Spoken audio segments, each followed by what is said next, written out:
অবশেষে ফাঁস হয়ে গেল তিশার গোপন কিছু ভিডিও, যেখানে তিশাকে অন্য বেডার সাথে দেখা গেছে। আর সেই ছবি প্রকাশ্যে আসার পরে অনেকেই অভিযোগ তুলছে এটা নাকি তিশার সেই প্রথম হাজবেন্ড, যার সাথে গোপনে সম্পর্ক রেখেছিল।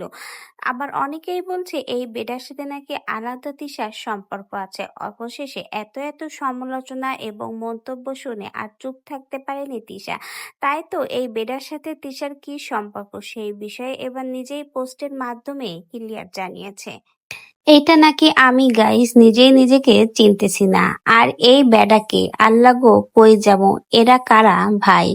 আমার এক্স হাজবেন্ডকে যারা চিনে তারা জানে এইটা সে না। আর এই মেয়ে আমি না। অফ করেন আপনারা এখন যারা করতেছেন তাদের এতে তাদের সমস্যা হচ্ছে। এটাই হলো তিশার পোস্ট। তিশা এই পোস্টে ক্লিয়ার জানিয়ে দিয়েছে এটা তার এক্স হাজবেন্ড না, বা এখানে যে এক্স হাজবেন্ডকে অভিযোগ তুলে যে বেড়ার সাথে যে ছবিটা প্রকাশ পেয়েছে সেখানে যে মেয়েটা রয়েছে সেটাও কিন্তু তিশা না। বলতে গেলে তিশা বা তিশার এক্স হাজবেন্ডের ছবি এখানে নেই, অন্য কোনো পুরুষ মানুষের ছবির সাথেই কিন্তু তিশার এই ছবি জুড়ে দিয়ে অভিযোগ করা হয়েছে এটা নাকি তিশার অল্প বয়সের ছবি। এমনই নানা মন্তব্য সমালোচনা এই ছবিকে ঘিরে। শেষমেশ তিশা কিন্তু ক্লিয়ার জানিয়েছে এটা সে না, এমনকি এই বেডাকে সেটা সে চেনেও না, এমনকি তার এক্স হাজবেন্ডও এটা না।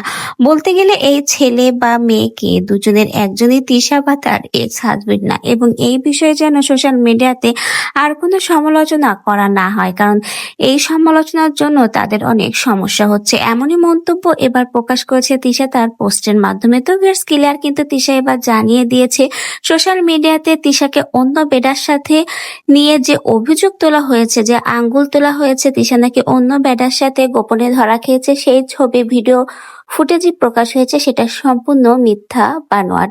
অবশেষে তিশা তার পোস্টের মাধ্যমে এবার ক্লিয়ার জানিয়ে দিয়েছে এই ছবিতে যে মেয়ে বা ছেলে রয়েছে কোনোটা তিশা বা তার এক্স হাজবেন্ড নয়, শুধুমাত্র সমালোচনা এবং গুঞ্জনের জন্যই এই সকল রটানো হচ্ছে।